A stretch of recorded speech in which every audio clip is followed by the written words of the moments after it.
బాగా గడ్డి తిని ఎక్కువగా పేడ వేసి గట్టి పిడకలు చేసుకునే అవకాశం మాకు ఇవ్వాలని. ఏంట్రా జోకులేస్తున్నావా? మొహం పిడకైపోతురాయి.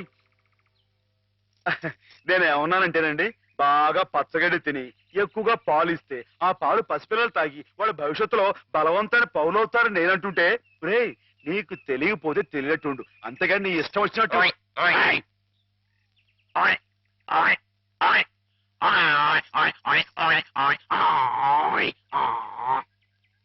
ఒకటి లేక రెండు కన్నా ఎక్కువ కనకుండా మీరందరూ మాలాగే కుటుంబ నియంత్రణ పాటిస్తూ. అబ్బా ఏమిట్రా మళ్ళీ జోకులేస్తున్నావా? మొహం పిడకైపోతురే కుర్చీలు మరి కుర్చీయా.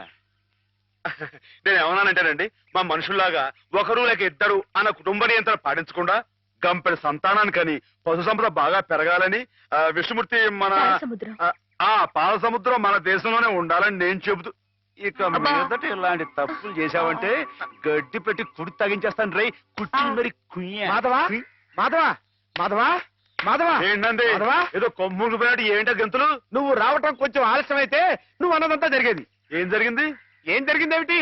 అవతల మండపేటలో ఎవడో దక్షయజ్ఞం నాటకం వేస్తున్నాడంట. ఇప్పుడు వచ్చి చూసే ఓపి నాకు లేదు కానీ వేసుకుంటే వేసుకొని నా వాడెవడో సూర్యరావు అంట శివుడు వేషం వేస్తున్నాడంట. శివుడు వేషమా? వాడెవడరా? అదేగా మరి. అసలు నువ్వెవరివి? ఈ జిల్లా శివుడివి. నువ్వుండగా ఈ తూగో జిల్లాలో ఇంకొకడు శివుడు వేషం వేయడమా? వాడికి ఎన్ని గుండెలు, ఎన్ని నరాలు, ఎన్ని నాడులు, ఎన్ని డుగుడుగుడుగుడుగుడుగుడుగుడుగులు. అసలు నీ ముందు వాడు ఎంత? జీవ, దోమ, బొద్దంక, డుగుడుగుడుగుడుగుడుగు డుగుడుగుడుగుడుగుడుగుడుగు. అవును. ఏమ్మా అసలు శివుడే మాధవుడు, మాధవుడే శివుడు. కథ కథ కథ కథ కదా. అయితే మనం శశిధరులమై గంగాధరులమై త్రిశూలధారులమై రంగ ప్రవేశం చేస్తున్నాం. ఏమిట్రా కళ్ళు కనపట్టలేదు కదా అని చెవులు కూడా వినిపించటం లేదనుకుంటున్నావుట్రా వెతివేతమా? చెవు కోసిన మేకలా ఏమిటా అరుపులు? మన మాధవాయ నమః, శివుడాయ నమః, వచ్చేస్తున్నాడాయ నమః, మనం హారతి పాలకదాయ నమః, నువ్వు లేచి నిలబడాలాయ నమః, అర్జుంటాయ నమః, జాగ్రత్తాయ నమః.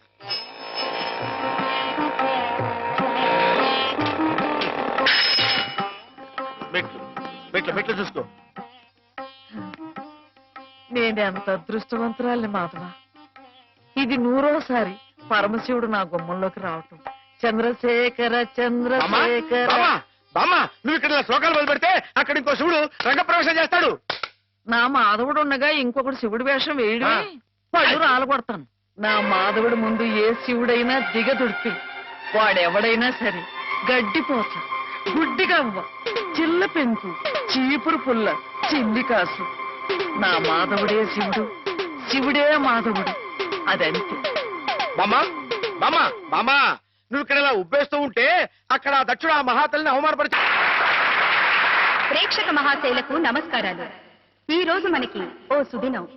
మనం పిలవకపోయినప్పటికీ మన మీద అభిమానంతో తూర్పు గోదావరి జిల్లా శివుడు గారు, మాధవ్ గారు తమంతటి తాముగా ఇక్కడికి విచ్చేశారు, మనల్ని ఆనందింపచేశారు. వారికి మనందరి తరఫున కృతజ్ఞతలు.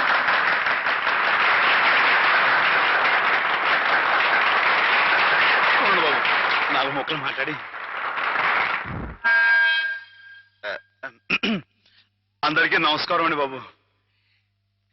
ఈ జిల్లాలో నేను తప్ప ఇంకెవడైనా సరే శివుడు వేషం కట్టాడు అనుకోండి, మీరు రుద్రతానం చేసేసి వాడి పంబ రేగొట్టేస్తారని నాకు బాగా తెలుసండి. అంత గొప్పదండి మీ అందరికీ నా మీద ఉన్న అభిమానం. అందుకేనండి సూర్య గారిని ఆ అవస్థని తప్పించడం కోసమే నేను వేషం కట్టి మీ ముందుకు వచ్చానండి.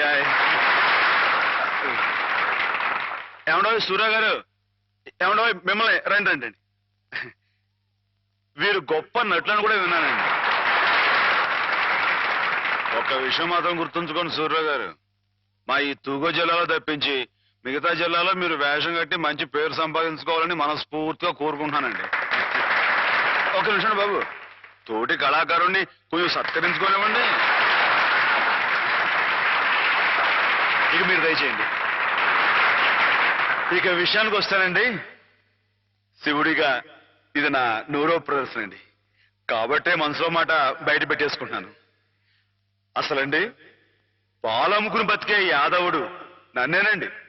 వీడేంటి శివుడు వేషం కట్టమేంటని అందరూ ఎగతాళిగా ఎక్కిరింపుగా మాట్లాడుకున్నావారండి ఆయ్ అట్లాంటప్పుడు రేయింబావులు కష్టపడి నాకు ఆట పాట మాట ఒకటేంటండి అన్ని స్వచ్ఛంగా నడిపిన మా గురువు గారు ఇదిగో హేమ గారు ఈ రోజున హేమ గారు ఇక్కడ ఉంటాం అన్నది నిజంగా నా అదృష్టం అండి ఈ దండ నాకు కాదండి హేమ గారికి చెందాలి అమ్మాయి గారు మీరు ఒకసారి పైకి రండి రండి మరేం పర్వాలేదు రమ్మని మీరు అని చెప్పండి బాబు రండి మొహం అండి వీరేనండి మా గురువు గారు చంద్రుడికో నూనె పోగులాగా మీకు ఇది సమర్పించుకుంటున్నాను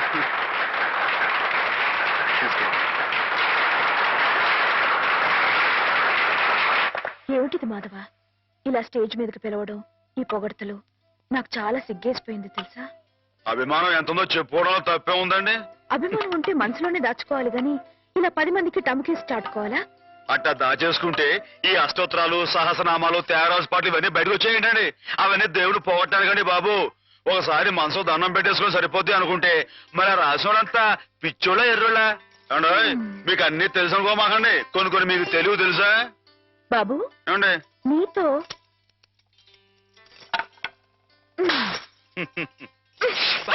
సూర్యులో కొట్టకూడదండి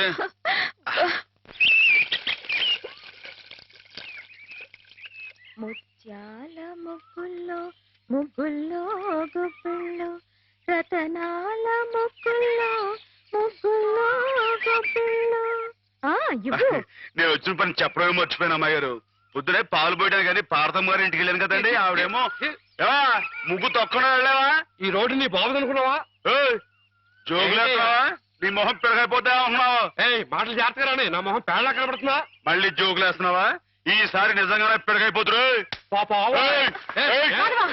వచ్చేయ్ రా అమ్మాయి గారు ఆపారు కాబట్టి పాస్ అయిపోయావు దమ్ములు లేవని చెప్పవా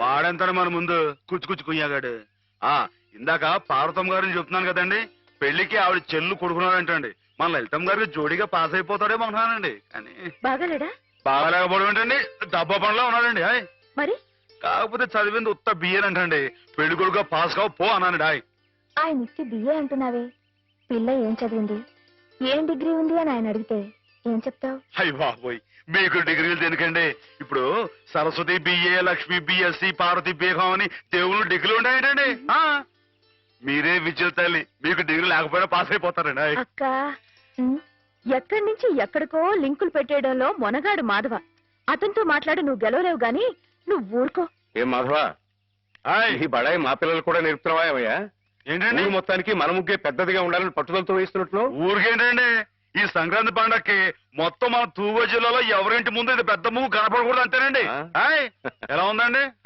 బానే ఉందిలే మీకు అంతగా పాస్ అయినట్లేదు పాస్ అయింది లేవయ్యా పాస్ అయితే ముగ్గు మీద ఓ పద్యాన్ని వదులుకోండి ముగ్గు మీద పద్యమా హాయ్ ముగ్గు నిగ్గు ఎగ్గు సిగ్గు ఈ మాటలు ఉపయోగించి రామాయణం మీద ఓ పద్యాన్ని పాస్ చేయించుకోండి ఇప్పుడేమిటయ్యా చెప్పండి నాన్న చెప్పండి ఏమన్నావు ముగ్గు నిగ్గు దగ్గు అబ్బా, ఉండండి సిగ్గు ఎగ్గు ఎగ్గు సిగ్గు ఎగ్గు సిగ్గు కలికి సీతమ్మ కంటిలో కలల ముగ్గు కలికి సీతమ్మ కంటిలో కలల ముగ్గు అయ్య రామయ్య మేనిలో అలల నిగ్గు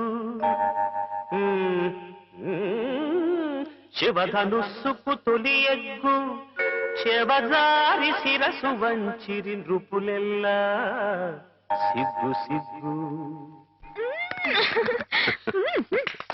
ఏమిటి తమ రాసిన 20-25 పుస్తకాలు ఆయుత్తులవేనా ఆకాశంలోవి నేల మీద వాళ్ళకి ఎవరికి అర్థం కాకుండా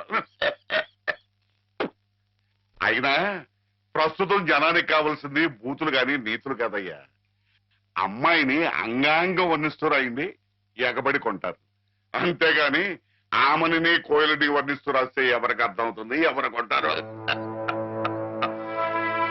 అదిగో కోపం వచ్చేస్తుంది. ఈ ముక్కు మీద కోపం లేనయ్యా, నువ్వు ఉన్న ఉద్యోగం పోగొట్టుకున్నావు. అదేగాని ఉంటే నెలకింత జీతం డబ్బులు వచ్చేవి, మొహం ఇలా దీనంగా పెట్టుకు తిరిగి చెప్పరు తప్ప. మీరు రమ్మని కబురు పెట్టారని వచ్చానే కానీ ఇలా నీతులు చెప్పించుకోవడానికి రాలేదు అంటారు. నిజమే, మీకు చెప్పేంతట వాడినా నేను. చూడండి రాజు గారు, మీ పుస్తకాలన్నీ అచ్చొత్తించడానికి అయ్యే యావత్ ఖర్చు నేను పెడతాను. దానికి ప్రతిఫలంగా వీటి మీద నాది పెద్ద కలర్ ఫోటో అచ్చు వేయించి వీటి దాకా అంకితం ఇవ్వాలి. ఆగండి మరి. అలా చేశారనుకోండి, వీటిని గ్రంథాలయాలన్నీ కొనే ఏర్పాటు నేను చేస్తాను. ఏమిటి ఆ.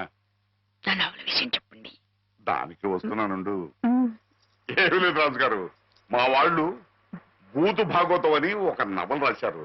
అబ్బో మహారంజుగా ఉందిలేండి. దాంతో పాటు వీటినే దత్తపతి తోసేద్దాం. దాన్ని కావాలనుకునే వాళ్ళు వీటిని కూడా సచ్చినట్టు కొందిరుతారు. ఏమంటారు? ఏమనమంటారు రాయుడు గారు? బూతు కథలతో జతపరిచి అమ్మితేనే తప్ప అమ్ముడు గాని హీనదశగా నా కవిత్వం చేరుకున్నందుకు గర్వపడుతున్నాను అనమంటారా? హాపాత మధురం అని మహాకవులు స్తుతించిన సాహిత్యం నానాటికి అశ్లీలమైపోతున్నందుకు ఆనందిస్తున్నాను అనమంటారా? ఏమనమంటారు? అదిగో అదిగో మళ్ళీ కోపం వస్తుంది. వస్తుంది రాయుడు గారు. తల్లిని తిడితే కొడుకు కోపం రాక మానదు. క్షమించండి, నా పుస్తకాలు మీకు అంకితం ఇవ్వలేను. అయితే ఈ జన్మలో మీ పుస్తకాలు వచ్చుకోవు. కాకపోయినా పర్వాలేదు రాయుడు. నా ఒంట్లో ఇంకా జీవం ఉంది, నా రక్తంలో ఇంకా బలం ఉంది. చేత్తో రాస్తాను. చచ్చిపోయేలో 10-15 ప్రతుల్ని తయారు చేయలేకపోను. వాటిని బూతు పుస్తకాల మధ్యన కాక పిల్లలు చదువుకునే ఎక్కాల పుస్తకాలతో జత చేసి పంచిపెడతాను. అక్షరమైన అక్షరం అమ్మ స్వరూపం భావించే ఉదాత్తుడికి ఉచితంగా సమర్పించుకుంటాను. ఇదే నీ అక్రమ. అదే నా తుది శ్వాస మాట కూడా. బాలరసాల సాల నవపల్లవ కోమల కావ్యకన్యకన్ కూడలకిచ్చి పడుపు కూడు భుజించుట కంటే సత్కవులు హాలికులైననేమి అని ప్రశ్నించిన పోతన మా కులం వాడయ్యా, కవి కులం వాడు. అది గుర్తుంచుకో. అమ్మాయి గారు, ఆ పదాలు మళ్ళీ ఒకసారి వినిపించండి. ఎన్నిసార్లు చెప్పాలి? ఔరా అమ్మక చెల్ల ఆలకించి నమ్మడమెల్లా అంత వింత గాథల్లో ఆనందలాల. అబ్బా, అయ్యగారు పెద్ద పెద్ద మాటలతో పుస్తకాలు రాయడమే కాకుండా ఈ చిన్న చిన్న మాటలతో ఇది ఎంత బాగా రాశారండి బాబు. అందుకే నువ్వేదో నాటకం కట్టి పాడు చేద్దంది. కరెక్ట్ అమ్మాయి గారు. ఏంట్రా జోకులేస్తున్నావా? మొహం పిడకైపోద్దు. ఏమండో, మనంత తేలిగా అంచనా వేయకండి. ఈ తూగో జిల్లా మొత్తంలో పల్లె పాటల్లో మనమేనండి ఫస్ట్. 9 పాటల దగ్గర నుంచి తంపుడు పాటల దాకా, కోళ్ళమ్మ పాటల దగ్గర నుంచి కోళ్ళమ్మ పదాల దాకా. మరి అనుకోకండి. ఏమిటమ్మా ఇద్దరు కీచులాడుకుంటున్నారు? ఏం లేదు బాబా, మన అమ్మాయి గారి బావగారు లేరు శ్రీపతి గారు, ఆరి కాలేజీలో జానపదాల పోటీ. మన అయ్యగారితో పాట రాయించి ఆరి పిల్లలతో పాడిద్దామని శ్రీపతి గారు అంటేని నేనేమో రాగం కదా అయిపోయి. బాబా నువ్వు చెప్పాబా, ఇట నాటికి మన కదా లాయకి. నిజమేనమ్మా, వాడికి రాని విద్యంటూ లేదు. పోనీ ఒకసారి అని చూడండి. సరే, పెద్ద రికమెండేషన్ తెచ్చుకున్నావుగా.